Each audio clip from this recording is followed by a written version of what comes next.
Friends, मैं SK Bharti education searching में आपका स्वागत है।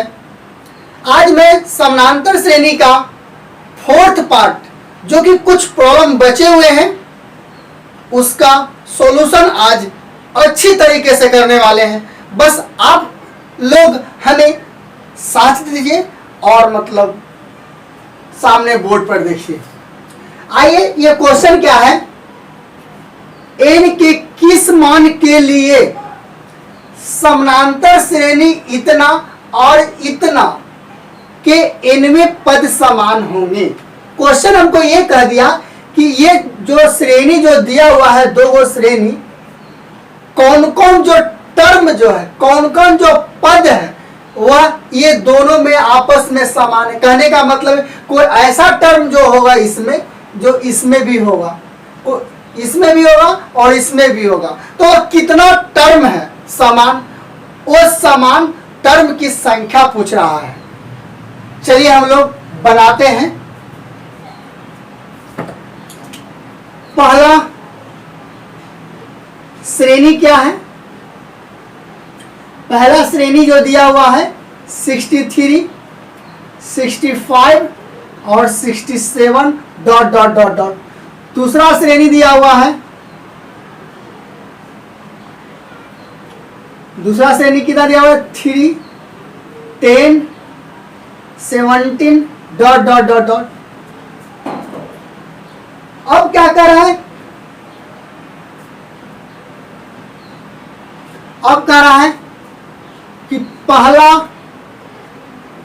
श्रेणी का Tn बराबर दूसरा श्रेणी का Tn।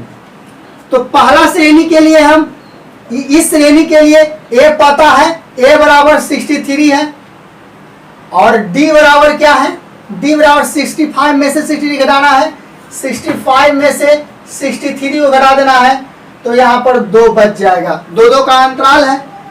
और इसमें से a बराबर क्या मिलेगा, इसमें से a बराबर 3 मिलेगा और d बराबर क्या मिलेगा, 10 में से 3 को घटाना है, अगला में से पिछला को घटाते हैं तो पदांतर निकलता है, d निकलता है, तो 7 आ गया। अब ये दोनों में से Tn के फॉर्मूला लिखेंगे।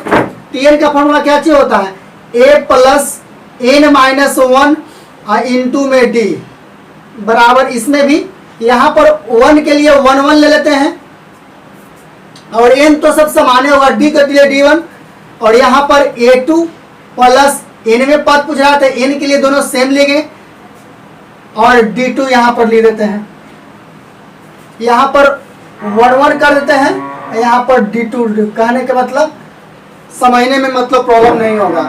1 के लिए क्या निकालेंगे, 63 प्लस n-1 और d1 के स्थान पर दिया हुआ है 60, d1 के स्थान पर कितना है 2 दिया हुआ है, बराबर a2 के स्थान पर कितना है 3 है, प्लस n-1 इंटू में, यहाँ पर इंटू छिपा हुआ था, गलती हो गई है, इंटू कितना होगा, d2 दिया हुआ है 7। इसी को हम लोग क्या करेंगे, कैलकुलेशन करके मैथ को सॉल्यूशन हम लोग आगे की ओर करेंगे। अब देखते हैं 63 प्लस 2 में n से 2n, 2 में 1 से 2 बराबर 3 प्लस n में 7 से करेंगे तो 7n माइनस 7। 63 में 2 घटाएंगे तो कितना होगा, 61 हो जाएगा, फिर प्लस 2n बराबर 3 में यहाँ पर 7n ले देते हैं और 3 में 7 घटाएंगे तो कितना होगा, -4 हो जाएगा। अब हम ये 4 को इस तरफ करते हैं और n वाला को उस तरफ कर देंगे, नंबर वाला को एक तरफ और विदाउट नंबर वाला को एक तरफ, तो 61 और ये 4 इधर आएगा तो क्या चीज हो जाएगा, प्लस में बराबर 7n और ये प्लस में है तो उस तरफ जाएगा तो क्या चीज होगा, तो 2n बन जाएगा माइनस। अब यहाँ से आइए, इसे जोड़ेंगे तो 65 आ जाएगा बराबर 5n।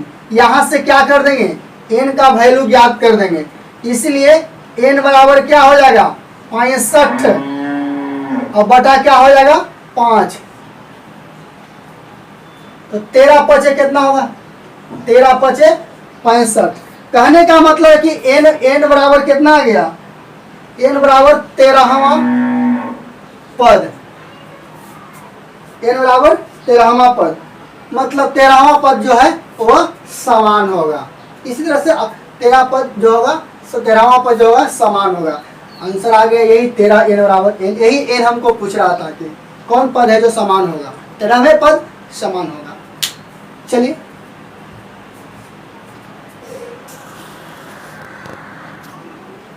चलिए देखते हैं 11 नंबर क्वेश्चन क्या है। 4 के कितने गुणज जो है वह 10 और 250 के बीच में है। कहने का मतलब है कि 10 और 250 के बीच में कितना ऐसा मतलब अंक है, कितना ऐसा नंबर है जो 4 से कटने वाली है। तो सिंपल सी बात है, 10 से हम 10 से बड़ा ही लेंगे ना, तो 11 तो न 4 से नहीं कटेगा, तो 4 से कटेगा 12, 12 4 16, 16 4 20, 20 4 24, dot dot dot dot dot, और इतना में से 4 घटा देंगे तो 248, चाहे दो मतलब ये इसके पहले वाला जो कौन ऐसा संख्या है जो मतलब 4 से कटने वाला है, तो 249 तो नहीं है, 248 है। यही इतना सारा संख्या जो है वह सभी क्या है, वह 4 से कटने वाली है। अब हमसे पूछ रहा है ना कि कितना संख्या है इसके बीच में, वही संख्या निकालना है जो 4 से कटने वाला है। तो बस सिंपल सी बात है, a बराबर मेरा हो गया 12, a को प्रथम पद, d बराबर तो पता ही है 4, 16 में से अगर 12 घटाएंगे तो 4 हो जाएगा, और tn बराबर क्या हो जाएगा, अंतिम पद को tn कहा जाता है 248। बस बन गया। क्या निकालेंगे, tn बराबर क्या हो जाएगा, a प्लस n माइनस 1 और इंटू में d, तो tn के स्थान पर 248 डालेंगे। अब क्या होगा a, तो a के स्थान पर कितना है 12, तो 12 लिखेंगे plus n minus 1 into d के जगह पर क्या लिखेंगे 4 लिखेंगे। अब यहाँ पर 248 हो गया बराबर 12 प्लस 4 में n से गुना करेंगे तो 4n, 4 में 1 से गुना करेंगे तो 4, 248 हो गया। 12 में से 4 घटाएंगे तो 8 और प्लस 4n। अब इसको घटाइए तो कितना होगा, 248 में से अगर 8 घटाते हैं बराबर 4n। यहाँ से क्या निकालिएगा, n का वैल्यू निकल जाएगा, तो 4n बराबर क्या मिलेगा, यहाँ पे 240 मिल जाएगा। कहे कि 248 में से 8 घटाएंगे तो क्या मिलेगा, 240 मिलेगा ना, इसलिए डायरेक्ट यहाँ से n का फॉर्म डाल देंगे, 40 बटा 240 बटा 4, 4 छक 24 मतलब 60 हो गया आंसर। मतलब 10 और 250 के बीच में 60 गो अंक है, जो 60 गो ऐसा मतलब नंबर है जो 4 से कटने वाला है। चलिए नेक्स्ट,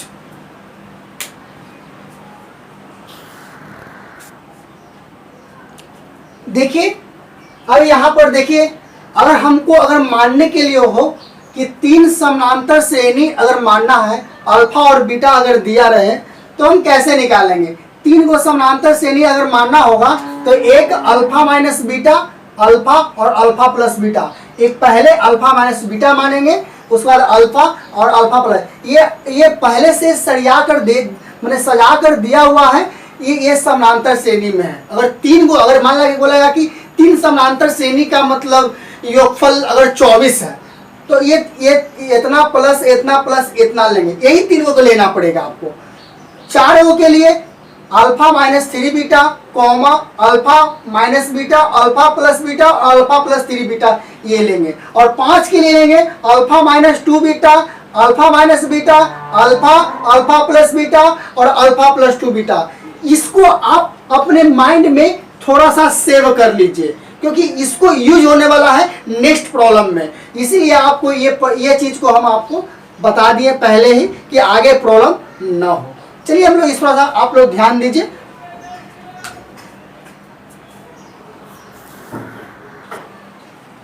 चलिए हम लोग देखते हैं 13 का फर्स्ट। समानांतर श्रेणी में तीन संख्याओं का योगफल 30 है, तो उसका गुणनफल भी है, मतलब तीनों का गुणनफल 750 है, तो श्रेणी ज्ञात करें। बस अभी हम कुछ देर पहले हम बताए थे आपको, क्या बताए थे सॉल्यूशन में, कि तीन को अगर समानांतर श्रेणी अगर मानना होगा तो क्या करेंगे, मान लिया कि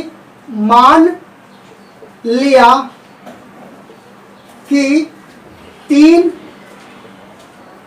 समांतर श्रेणी, तीन समांतर श्रेणी हम क्या मानने के लिए आपको बताएं, श्रेणी क्रमशः एक मानेंगे, क्या मतलब बताए थे पहले, अल्फा माइनस बीटा, अल्फा और अल्फा प्लस बीटा।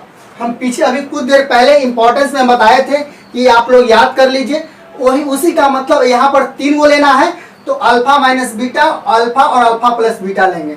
अब प्रश्न में पहला मतलब, प्रश्न से कि पहला स्थिति में क्या कहा है, प्रश्न से तीन संख्याओं का योगफल 30 है, मतलब तीनों का योगफल क्या है, alpha plus minus beta plus alpha और प्लस अल्फा प्लस बीटा, ये तीनों का योगफल दे रहा है कितना, 30 दिया हुआ है। बस कुछ तो नहीं करना है, बस बन गया, ये बीटा और बीटा कैंसिल हो गया, मेरे पास क्या बचा, 3 अल्फा, 1 2 3 को बचा हुआ है, तो 3 को अल्फा बराबर 30। यहां से अल्फा का मान निकल जाएगा, अल्फा बराबर 3 बटा मतलब 30 बटा मतलब 30 बटा 3 हो गया, काटेंगे तो 10 हो जाएगा यहाँ पे।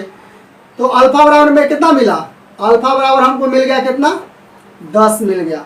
अब हम क्या करेंगे, दूसरा, ये तो मिल गया अल्फा में, अब क्या करेंगे, दूसरा स्टेप में कहा वो तीनों का गुणनफल कितना है, तो तीनों गुणनफल मतलब alpha minus beta into alpha into alpha into alpha plus beta. चलिए अच्छी बात है यहाँ से। अब देखो a प्लस बी और a माइनस बी का फॉर्मूला होता है a square minus B square, इसका मतलब अल्फा के स्क्वायर माइनस बीटा के स्क्वायर, मतलब ये दोनों को जब गुना कीजिएगा तो ये मिलेगा, इंटू अल्फा छोड़ देते हैं। अब यहाँ से हम क्या करते हैं, अब क्या करेंगे, ज्यादा ज्यादा अल्फा की जगह पर जो 10 लाए हैं वो 10 पुट करेंगे, 10 पुट करेंगे तो कितना होगा, तो 10 के स्क्वायर हो जाएगा माइनस बीटा के स्क्वायर बराबर कितना होगा, इंटू कितना होगा, इंटू 10 बराबर 750 है ना, तो यहाँ पर 750 लिख दीजिए, बस अच्छी तरह से लिख दीजिए, 750 बराबर 750। चलिए 10 से ये कट गया, 1 0 से 1 0 कैंसिल हो गया। अब मेरे पास क्या बचा, 100 माइनस बीटा स्क्वायर बराबर 750, इसको उधर लेके चल जाते हैं तो क्या बचेगा, माइनस बीटा स्क्वायर बराबर 75 में से माइनस 100 को घटा देंगे तो क्या बचेगा, माइनस बीटा स्क्वायर बराबर माइनस 25, काट देंगे तो b बराबर क्या हो जाएगा, डायरेक्ट इसको स्क्वायर के फेंकेंगे उधर तो रूट में चल जाएगा, तो अंडर रूट क्या हो जाएगा 25, 5 होगा। बीटा मेरा कितना मिल गया, 5 मिल गया। तो बस बन गया, अल्फा के मान निकाल दिए, बीटा का मान निकाले। अब हमको श्रेणी, यही श्रेणी तो मेरा यही ना है, तो यहाँ पर अल्फा और बीटा का मान यहाँ पे पुट कर दीजिए, बन गया। अब श्रेणी बराबर क्या हो जाएगा, अल्फा माइनस बीटा, अल्फा और अल्फा प्लस बीटा, इसमें हम मान पुट कर देते हैं, तो पुट करेंगे तो कितना होगा, अल्फा के स्थान पर 10 रखेंगे और बीटा के स्थान पर कितना लाए हैं, 5 लाए हैं, तो 5 और ये कितना, अल्फा के स्थान पर 10 है तो 10 लिखेंगे, और यहाँ पर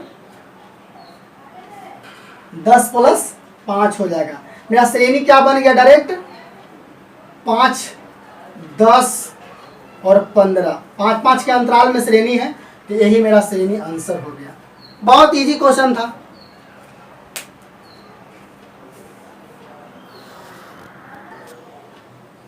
चलिए देखते हैं 15 नंबर क्वेश्चन। 15 नंबर क्वेश्चन कहा है कि 360 रुपया को 3 लड़कों में बांटना है, ठीक है, 360 रुपया मेरे पास है, उसको 3 लड़कों में बांटना है। इस प्रकार बांटना है कि सर्वाधिक पाने, जो सर्वाधिक मतलब पाने वाले को 200 रुपया मिलता है, और प्राप्त राशियां जो है ना, वो जो तीनों को बांटना है, जो राशियां मिलेगा वह समानांतर श्रेणी में होना चाहिए। तो बस सिंपल सी बात है। इसमें से जो ऐसे बनाए हैं सॉल्यूशन करके, 3 लड़का क्रमशः 3 लड़कों की राशियां क्रमशः मान लेते हैं। 3 को समानांतर श्रेणी मानने के लिए हम क्या बोले थे आपको? अल्फा माइनस बीटा बोले थे, अल्फा बोले थे और अल्फा प्लस बीटा बोले थे। क्या कह रहा है प्रश्न में? यही हमको बोल रहा है ना कि तीनों का योगफल देले है कितना, मतलब alpha minus beta plus alpha plus beta. यह जो दिया हुआ है 360 दिया हुआ है। बस यहां से बीटा बीटा कैंसिल हो गया, यहां से 3 अल्फा इजिकल टू 360। यहां से क्या निकाल देंगे? अल्फा 360 बटा 3, 12 तिहाई 36, 120। मतलब अल्फा तो निकल गया। अब है क्या? सर्वाधिक पाने वाला। तो इसमें बताया कि सबसे ज्यादा इसमें कौन हो सकता है? प्लस वाला। इसी को ना सर्वाधिक मतलब राशि मिलेगा। सर्वाधिक पाने वाला लड़का की राशि कितना होगा? राशि अल्फा प्लस बीटा है। इसका मतलब अल्फा प्लस बीटा बराबर हमको क्या दे दिया गया है? 200 रुपया। 200 रुपया दिया हुआ है ना। तो अल्फा के मान यहाँ पर पुट कर देंगे तो बीटा का मान निकल जाएगा। तो यहाँ पर 120 प्लस बीटा बराबर 200। यहाँ से बीटा बराबर क्या मिल जाएगा? 200 में से हम 120 घटा देंगे तो 80 मिल जाएगा। माने बीटा बराबर 80 मिल गया और अल्फा बराबर क्या मिल गया? 120। यहाँ से क्या कर देना है? अब हम ये अल्फा और बीटा का मान भर दीजिए उसमें, राशि आपका निकल गया। तो बस आगे देखते हैं।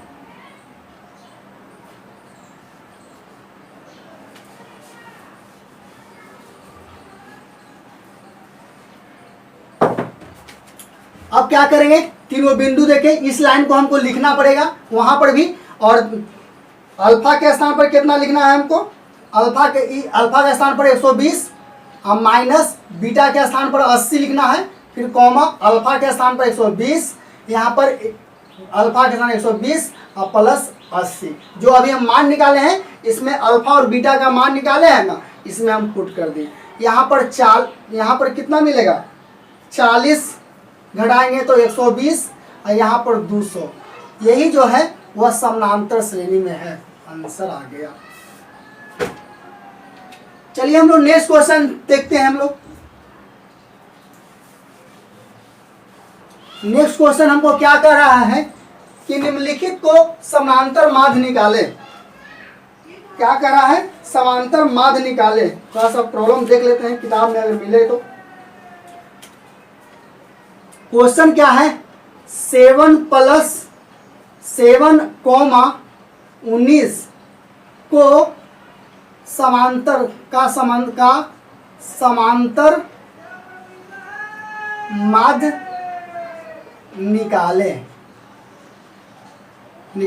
तो सॉल्यूशन कुछ नहीं करना है। समांतर माध्य यहाँ बराबर क्या होगा?